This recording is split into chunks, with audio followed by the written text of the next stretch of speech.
అందరికీ నమస్కారం. రాశి ఫలితాలు ఛానల్ ప్రేక్షకులకు స్వాగతం. 2025 ఫిబ్రవరి మాస ఫలితాలు తెలుసుకుందాం. ముందుగా మిథున రాశి ఫలితాలు. తప్పనిసరిగా ఈ రాశివారు ఈ వస్తువును దానం చెయ్యాలి. కాకి మృగశిరలో 3-4 పాదములు, పూకంగచ్చ ఆరుద్ర 4 పాదములు, కేకోహ పునర్వసు 1-2-3 పాదములు కలిసి మిథున రాశి అవుతుంది. మరి ఈ రాశి వారికి అధిపతి బుధుడు.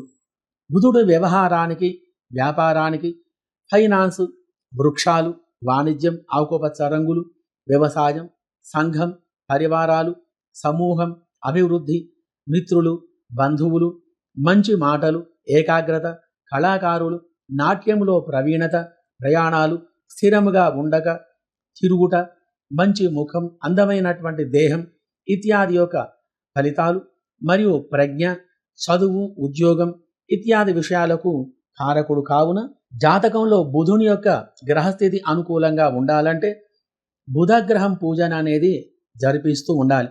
ప్రతి బుధవారం పెసర్లు దానం చెయ్యాలి. జాతి పచ్చను ధరించాలి. మంచి ఫలితాలు కలిగి ఉంటాయి. గరుడ పచ్చ జాతి రత్నాన్ని ధరించడం వల్ల ఎక్కువగా అదృష్టం అనేది కలిసి వస్తుంది. ఆకుపచ్చ మరియు ఎరుపు రంగు వస్త్రాలను ధరించడం మంచిది. ప్రతిరోజు విష్ణుమూర్తి ఆరాధన మరియు లక్ష్మీదేవి ఆరాధన చేయడం వలన మంచి ఫలితాలు కలిగి అనుకూలంగా ఉంటాయి. మరి మిథున రాశిలో ఉన్నటువంటి 3 నక్షత్రాలకు సరిపడేటువంటి యొక్క నక్షత్రాలు ఏంటో చూద్దాం. మృగశిర నక్షత్రానికి ఆర్ద్ర, పుష్యమి, మఘ, ఉత్తర, చిత్ర, విశాఖ, జ్యేష్ఠ, మూల, ఉత్తరాషాఢ, శ్రవణం, శతభిషం, ఉత్తరాభాద్ర, అశ్విని, కృత్తిక, రోహిణి ఈ యొక్క నక్షత్రాలు అనుకూలమైనవి. వీరు కుజమహర్దశకు సంబంధించిన వారు. స్వర్ణపాదం, దేవగణం, మధ్యనాడి, సర్పవర్గు, మృగశిరలో 3-4 పాదాలకు చెందిన వారికి మిథున రాశి అవుతుంది. జాతి పగడాన్ని మీరు ధరించాలి. ఆర్ద్ర నక్షత్రానికి పునర్వసు, ఆశ్లేష, కుబ్బ, హస్త, చిత్ర, విశాఖ, జ్యేష్ఠ, పూర్వాషాఢ, శ్రవణం, ధనిష్ట, పూర్వభాద్ర, రేవతి, భరణి, రోహిణి, మృగశిర ఈ యొక్క నక్షత్రాలు అనుకూలమైనవి. వీరు రాగుమహర్దశకు సంబంధించిన వారు. వెండి పాదం, మనుష్యగణం, ఆదినాడి, శునక వర్గు, మిథున రాశి సంబంధించినటువంటి వారు. గోమేధికాన్ని మీరు ధరిస్తూ ఉండాలి. పునర్వసు నక్షత్రానికి పుష్యమి, మఘ, ఉత్తర, చిత్ర, స్వాతి, అనురాధ, మూల, ఉత్తరాషాఢ, ధనిష్ట, శతభిషం, ఉత్తరాభాద్ర, అశ్విని, కృత్తిక, మృగశిర, ఆరుద్ర ఈ యొక్క నక్షత్రాలు అనుకూలమైనవిగా ఉంటాయి. వీరు గురుమహర్దశకు సంబంధించిన వారు. వెండి పాదం, దేవగణం, ఆదినాడి, శునక వర్గు ఈ నక్షత్రంలో 1-2-3 పాదాలు కలిగిన వారికి మిథున రాశి అవుతుంది. కనక పుష్యరాగం అనేటువంటి రత్నాన్ని మీరు ధరించాలి. 2, 4, 5, 7, 8, 10, 12, 15, 18, 22, 23 ఈ యొక్క తేదీలు వీరికి మంచి ఫలితాలను కలిగించగలవు. ఈ మాసం వీరు ఎక్కువగా శుభ కార్యక్రమాలలో పాల్గొంటారు. వ్యవహారములో కానీ వ్యాపారములో కానీ అధికమైనటువంటి లాభాలు కలిగి ఆనందంతో ఉంటారు. గృహంలో చికాకులు తొలగిపోయి పిల్లలతో సహా ఆనందమైనటువంటి జీవనం గడపగలరు. వ్యాపారం చేసేవారికి తోటి వ్యాపారవేత్తలతో సహాయం అనేది లభిస్తూ ఉంది. కొత్త వ్యక్తులతోటి పరిచయాలు ఏర్పడగలవు. అనుకున్నటువంటి యొక్క పనులు సకాలంలో కాగలవు. ఈ నెల మధ్యలో కొత్త వ్యాపారం మొదలు పెట్టేటువంటి యొక్క ఆలోచనతో మీరు ఉంటారు. ఆ యొక్క వ్యాపారంలో మంచి లాభాలు కలిగి ఆనందమైనటువంటి యొక్క శుభ ఫలితాలు కలిగి ఉంటాయి. వాహనములు కొనుగోలు చేయుట, గృహ సంబంధమైనటువంటి యొక్క వస్తువులు ఎక్కువగా కొనుగోలు చేస్తారు. నూతన గృహము కానీ నూతన స్థలము కానీ కొనుగోలు చేసేటువంటి ఆలోచనలో ఉంటారు. బంధువుల రాక ఎక్కువగా ఉంటుంది. దాని వలన కొద్దిగా ఆనందమైనటువంటి యొక్క స్థితిలో ఉంటారు. అధికంగా ధనం అనేది ఖర్చు అవుతున్నా కానీ మరియు ధనాదాయం అనేది ఎక్కువగా ఉంటుంది. తీర్థయాత్రలు అనేది ఎక్కువగా ఈ నెల చేస్తారు. అన్నదాన కార్యక్రమాలు చేయుట వలన సంఘంలో గౌరవ మర్యాదలు, కీర్తి ప్రతిష్టలు గడించగలరు. ఎక్కువగా దైవ సంబంధమైనటువంటి కార్యక్రమాలు చేయడం వలన దాని వలన అమితమైనటువంటి ఆనందం కలిగి ఉంటారు.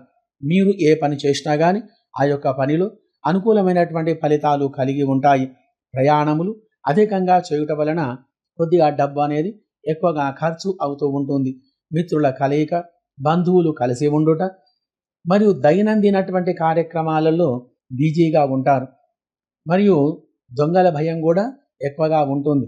మధ్య మధ్యలో కొద్దిగా గ్రహచార స్థితి ఇబ్బందికరంగా మారినా కానీ వాతావరణం నెలకొని ఉండటం, మంచి వాతావరణం నెలకొని ఉండటం వలన అధికమైనటువంటి యొక్క బాధల నుండి మరి సుఖాలు అనేటివి కలుగుతాయి.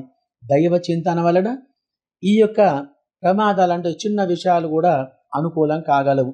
మంచి శుభ ఫలితాలు అనేటివి కలిగి ఉంటాయి. రియల్ ఎస్టేట్ కానీ, షేర్ మార్కెట్ రంగంలో పెట్టుబడులు పెట్టుట కానీ అధికమైన లాభాలు కలగగలవు. విద్యా వైద్య రంగంలో అభివృద్ధి అనేది ఎక్కువగా కలిగి ఉంటుంది. కోర్టు, భూమి ఇత్యాది విషయములందు అనుకూలమైనటువంటి గ్రహస్థితి కలదు. మధ్య మధ్య కొన్ని విభేదాలు కలుగుతూ ఉంటాయి. వాటినన్నిటినీ పట్టించుకోకుండా మీ పని మీరు చేసుకుంటూ వెళ్తూ ఉండాలి.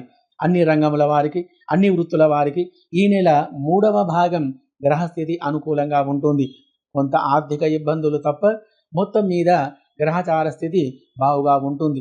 కొద్దిపాటి గ్రహచార దోష నివారణ గురించి శివాలయంలో అభిషేకం చేయించి ఆవు నెయ్యి మరి ఆముదం, ఆవాల నూనెతోటి దీపారాధన చేసి ఆవు పాలతో పాయసం వండి నైవేద్యం సమర్పించి దానిని ఆవుకు తినిపించిన మంచి ఫలితాలు అనేటివి మీకు కలిగి ఆనందమైనటువంటి యొక్క జీవనం గడుపుతారు.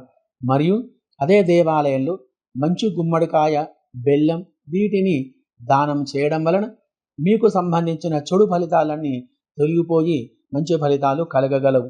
మరియు విదేశాలలో ఉన్నవారికి అక్కడి గ్రహచార స్థితిగా మరియు France, America, Indonesia, Dubai, Australia తదితర దేశాల వారికి అక్కడి ప్రకారంగా గ్రహచార ఫలితాలు చూస్తే గనక బుధ, శని, రాహుగ్రహముల యొక్క శుభస్థితి వలన వ్యవహార వ్యాపారంలో కానీ మంచి ఫలితాలు కలిగి విద్యా ఉద్యోగంలో కానీ అన్ని రంగముల వారికి, అన్ని వృత్తుల వారికి అనుకూలమైన ఫలితాలు కలిగి వివిధ రకములైనటువంటి యొక్క శుభ ఫలితాలు కలిగి ఆనందమైనటువంటి యొక్క జీవనం ఈ రాశి వారందరూ గడపగలరు. శుభం భూయాత్. జాతక సమస్యల గురించి, గ్రహచార పరిష్కారాల గురించి ఎక్కడెక్కడనో తిరిగి అలసిపోయారా? వెంటనే పని కాక విసుగు చెంది మీరు ఉన్నట్టయితే ఇక ఆలస్యం ఎందుకు? ఆలస్యం చేయకుండా మా యొక్క వాగ్దేవి వేద జ్యోతిష్య నిలయానికి వచ్చి సంప్రదించండి. వెంటనే మీ సమస్యకు పరిష్కారం దొరుకుతుంది. ఖచ్చితంగా 41 రోజులలో మీ యొక్క సమస్యను పరిష్కారం చేయగలం. జాతక గ్రహ సమస్యలు, వివాహ పొంతన, విద్య, ఉద్యోగం, వ్యాపారం, విదేశయానం, సంతానం, దాంపత్య విషయాలు, కోర్టు, భూ వ్యవహారాలు ఇత్యాది విషయాలు తెలుసుకోవడానికి ఈ క్రింద వచ్చేటువంటి నెంబరుకు సంప్రదించండి. నక్షత్ర జపాలు, పూజలు, హోమాలు, నవగ్రహ శాంతి, కుజదోష పరిష్కారానికి, నాగదోష పరిష్కారానికి పూజలు, విద్యార్థుల గురించి జ్ఞాన సరస్వతి పూజలు శాస్త్రోక్తంగా జరిపించబడును. మరియు తాంత్రిక ప్రయోగాలు జరిగిన, చెడు ప్రయోగాలు జరిగిన వాటి పరిష్కారం గురించి సంప్రదించండి. మహాచండీ పారాయణ పూజలు జరిపించబడును. అనారోగ్య బాధ నివారణ గురించి సూర్య నమస్కారాలు, అరుణపారాయణ పూజలు, సంతానం గురించి పుత్రకామేష్టి హోమ పూజలు మరియు ఆశ్లేష బలి పూజలు, కాలసర్ప దోష పూజలు, హోమాలు జరిపించబడును. ఇక ఆలస్యం ఎందుకు? వెంటనే మా యొక్క వేద జ్యోతిష కేంద్రానికి వచ్చి కలవండి. మీకు అంతా శుభం జరుగుతుంది. సర్వే జనాః సుఖినో భవంతు. శుభం భూయాత్.